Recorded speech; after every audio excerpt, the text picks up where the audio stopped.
Good afternoon. My name is Tommy Davis. I'm what they call a Master Trooper with the North Carolina State Highway Patrol.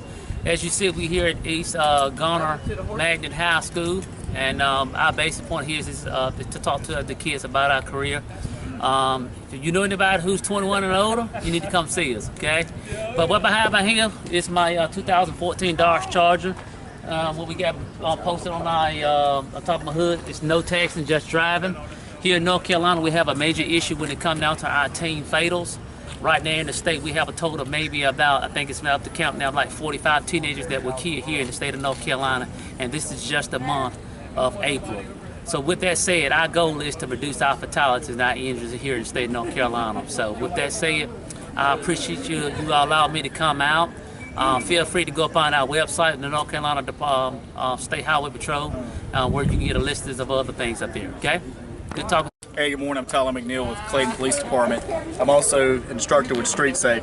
Street Safe is an organization that is designed to try to make teens aware of driving habits that they should prevent from doing, so such as testing and driving, alcohol abuse, as well as driving, things of that effect. We have the 4-hour sessions done every Saturday in certain counties. The 4-hour session breaks down in 2 parts. The first part will be an inside session where we will discuss and show a PowerPoint as well as have guest speakers. And then the second portion will be where we actually physically drive the cars. We set up a small concourse and the kids get to run through 3 courses. We concentrate on ages 15 to 25. And if you want to inquire about our classes, you can visit us at streetsafe.us.com. Thanks. Have a good day. Hey, this is Officer Wilton of North Carolina Marine Patrol. Basically what we do is enforce laws and regulations for the state of North Carolina pertaining to fish along the coast, Atlantic Ocean, sounds, rivers. This is one of our boats we have here, one of our patrol boats. Do patrolling, checking fishermen, recreational and commercial. We actually have our vehicle over here. That's for patrols. We do some dealer inspections, make sure seafood come from the state, and commercial fishermen are legal and acceptable for consumption. That's basically what we do. Hey, Dale Hill, work with Wake Med and the Capital RAC, which is a 5-county region that focuses on disaster response. The picture here is of our mobile field hospital. It's 6 Western shelters that holds up to 50 people. It all packs up into one unit that we can transport anywhere. There are 8 of these around the state, so we can connect them together to make a 400-bed hospital. The trailer behind me here has 4 patient beds in it, and we can set this up in about 10 or 15 minutes to care for people. If you want to take a step inside, I'll show you around.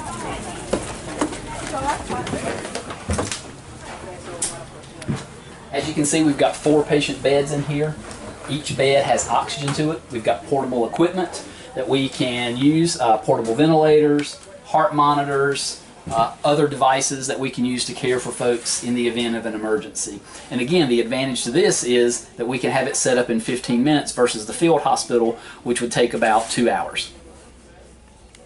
Hey, I'm Jeff Ulrich. I work for the North Carolina Forest Service, and my main job is fire control, and we try to control the forest fires here in the state of North Carolina.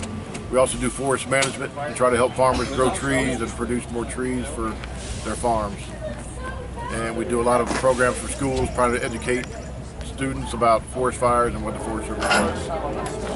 Good. I'm Jeannie Miller with the NC State University Police Department. This is Officer Cowboy, and Officer Maverick is over there in the corner. We are the mounted patrol unit for NC State, and we ride the horses around campus just for patrol to help the other officers who ride around in cars and walk around on foot. We ride around there and then use them for patrol at football games, special events out in the parking lots. The horses are really great for crowd control if a crowd gets out of hand, and then as well, they're a great public relations tool. So we're able to get out and really talk to the community and do a lot of community policing just riding the horses. We can ride them all over campus in different places the cars can't get to. So they're pretty good at helping us get around. We also come out to events such as the truck fair that we're at right now, and then go to other schools and do safety programs and just talk about our careers. So just a basic overview. My name is Cameron Dixie. I'm a firefighter and Engine 3 C shift at Garner Fire Rescue. We provide fire and rescue and EMS services to the area around here. This is Moose. He's our fire dog. He goes with us on fire prevention and teaches little kids how to stop, drop, and roll, and does other little tricks as well as just hang out with us around the fire station. My name is Chris Bailey. I'm a critical care paramedic for Wake Med Mobile Critical Care Services. I brought a truck today that has 2 ICU rooms. In essence, it's 2 ICU rooms on wheels. I can take 2 critical patients if I have to. Most of the time I won't take 2 critical patients. If I got a critical patient, I only take 1. I go from ICUs and ERs at other hospitals out of county, sometimes out of state, and bring them back to Wake Med Raleigh. Hi, I'm Officer Medlin. You all know me. This is our SWAT truck. It used to be, as you can see, an old ambulance, old Garner. In the middle of the video. Sorry, old Garner ambulance, but I believe it was donated to us to help us out. We used to have an old van. We just wasn't cutting it anymore, so we needed something bigger with more compartments. As you can see inside, there's plenty of seating. Storage under here, storage under where you sit. Obviously storage over here is where we keep our shields and breaching pack, you know what I mean? The 2 front seats, I mean, it's just, you know, where the 2 riders sit. Gas bag up front, and if you'll follow me outside.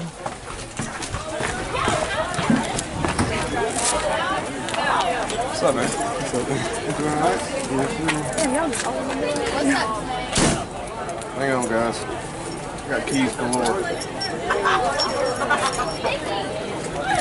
The bad boys.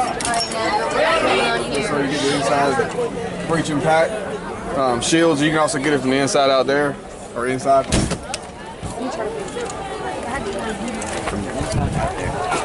Inside out there. We always keep rope for rappelling, just in case. This thing's old, bear with me. Almost forgot one there. So in here, there's a backboard, should we need to carry somebody out. We also got bolt cutters, Halligan tool, sledgehammer, stop sticks, bang pole, all kinds of fun stuff. This is why we had to get a bigger vehicle, because we got a lot of tools, and this stuff doesn't fit on a van. So we need something that's going to help us carry this stuff around, and also haul 10 operators. So in here, case saw, a rabbit, not a real rabbit. It's called a rabbit. Anybody here do fire? So you know what a rabbit is? Basically, it separates the door from the door jamb very quietly, so you can defeat the door without having to ram and make a lot of noise. And it actually works really well for like the doors with metal frames or metal doors. We have a couple of hotels in Garner that would be really hard to get into with a ram. Because just being the fact that it's a metal door, it's really hard to defeat. So that's where the rabbit comes into play. To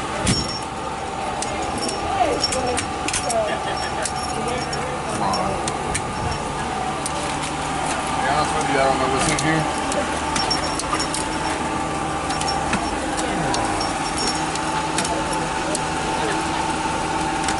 Something's not right, guys. Something's not right, guys. It's stuck, I'll fix it in a minute. At least I know you ain't gonna get inside of it. Alright. This is Apple. So, right here, whoa. This is all night vision stuff. It's pretty much what it is. It's all night vision stuff. So we can hook it to longer poles, bring it up to 2nd stories, and stuff like that. So, and a broom. And a broom. And a broom. Clean. That's pretty much it, guys. The front is just your run-of-the-mill. I mean, it's got the controls for the lights, siren. I mean, this thing's got a siren. Let us hear it. You want to hear it? Yeah, of course. Loudest one you got.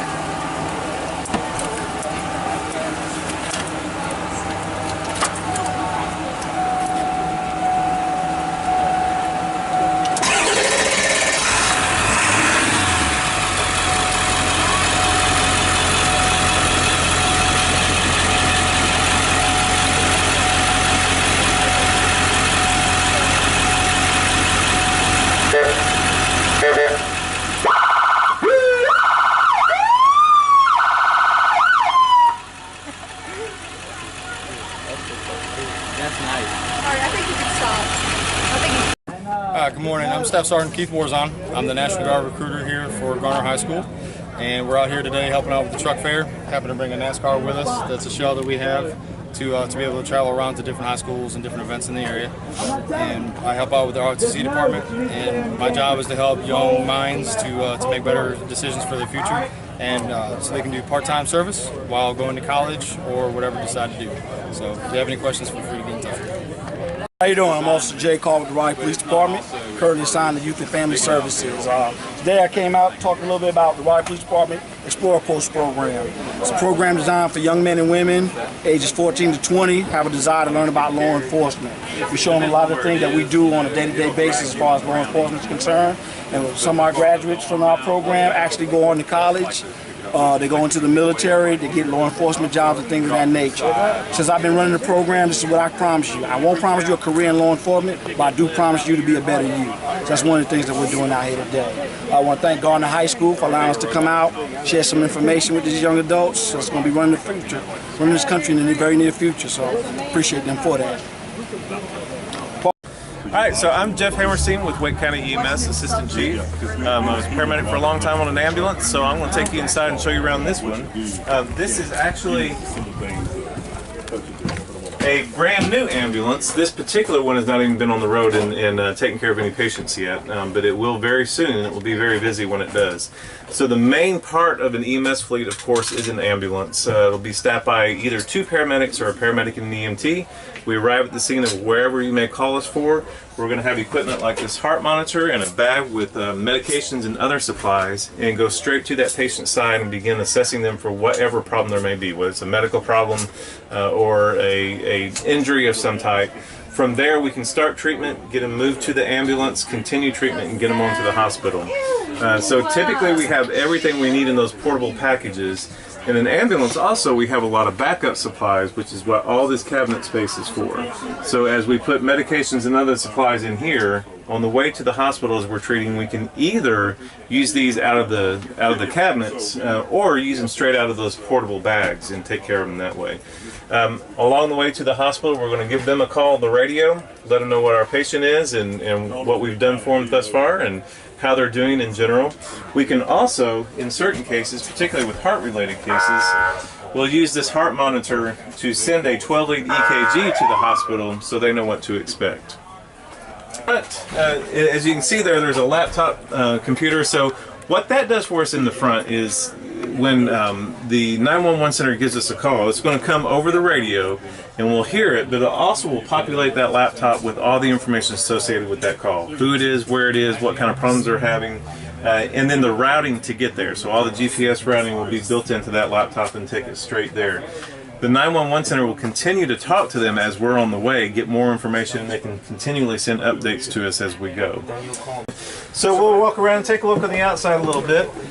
Some of the other equipment that we may need on the scene of a call, like the C-collars that you see around somebody's neck, or the boards, or something that we call a stair chair, which is made to move people safely up and down stairs. We keep that equipment out here. We'll walk around this side as we go. This bag, again, this is a new ambulance, but that's space for where the paramedics would keep their individually issued protective equipment. So different types of things to keep them safe on higher level calls, like helmets and other gear of that type. Some of the electronics of the truck, and then this is where a couple of splints and the main oxygen tank is stored here. So this oxygen tank will connect to the system here and feed into the entire ambulance. So if somebody needs oxygen on the way there, we can pull from one of the regulators in the truck, and it's all coming from here. And then you always need a broom. You gotta have a broom. There's a little mud in the back now. We'll get that cleaned up here in just a few minutes. So a good part of the day is spent, of course, up in the cab. You can go in and take a little bit closer look, and I'll keep talking. So the laptop is right there, easily accessible by the driver. That control panel down there has got the siren control and then the emergency lights control. It also can control the temperature or allow the person in the back to control the temperature. The radio's there to communicate with both the hospital and the 911 center as needed. And then up high on the roof there is a video monitor that does two things for us. One is it gives us a camera view when we're backing up. It's hard to see back there, so that helps us out. And number two, it can let us peek into the patient compartment. It's not recorded, but what that does for the driver is allows them to be more aware of what's actually happening with the patient in the back, so that if there were a sudden critical emergency with the patient, or if, for example, if somebody became violent or something like that, the driver would know immediately and be able to take action. Outside of that, the front of it is just a standard, in this case, Chevrolet van chassis. This is Kevin Phillips. I work with Wake County EMS. I am a EMS supervisor at Wake County. I've been so for the past 3 years, but I've been in EMS for about 16 years. I'm here today to pretty much show you our mass casualty truck. This truck is what we call EMS Truck 1. This truck contains a lot of extra support equipment for the ambulances already on the scene, whether it be backboards, IV supplies, oxygen therapy. So that on a major incident where you have a lot of patients there, we can pull off and treat and transport accordingly on the scene. Our major component that we do is we do a lot of firefighter scene rehab. So when firefighters are out fighting weather and extreme conditions, we're able to treat, cool them down, keep them warm so they can continue to fight the fire without having to go back and forth to the hospital. Also, another component is that it carries USAR equipment, and the USAR equipment is on the other side. And we just take a walk across there. And the USAR equipment is pretty much designed so that if you're going into the wilderness and you're going to be away from, I guess, roadside, all the paramedic equipment that's needed comes with you, and you kind of bike it in, and then you can work on coordinating the patients out of there. We also have a generator on board, which allows us to supply power to the scene so that we need to charge phones, radios, and extra equipment. We can do so right on scene without having to truck back and forth. And that's pretty much the major EMS Truck 1 operations. My name is Gary Green, Duke Energy employee line worker. I've been here for 30 years. Right now, my current responsibilities are trouble technician, which really what that does, if the power goes out day or night, if I'm on call, take care of the restoration, whatever is needed. If I can take care of it myself, it's done. If we need other resources to help coordinate, line up, and get that done. This is what we call one of our 5500 series service bucket trucks, which it'll do everything from new hookups, new power on homes to commercial businesses, and we use it to get in places that's somewhat inaccessible. It's four-wheel drive. It has a 42-foot reach on the boom, and so basically we just have to make sure that we stay first and foremost safe and looking after the general public as well as ourselves. Again, just restoring power is our main focus. Thank you.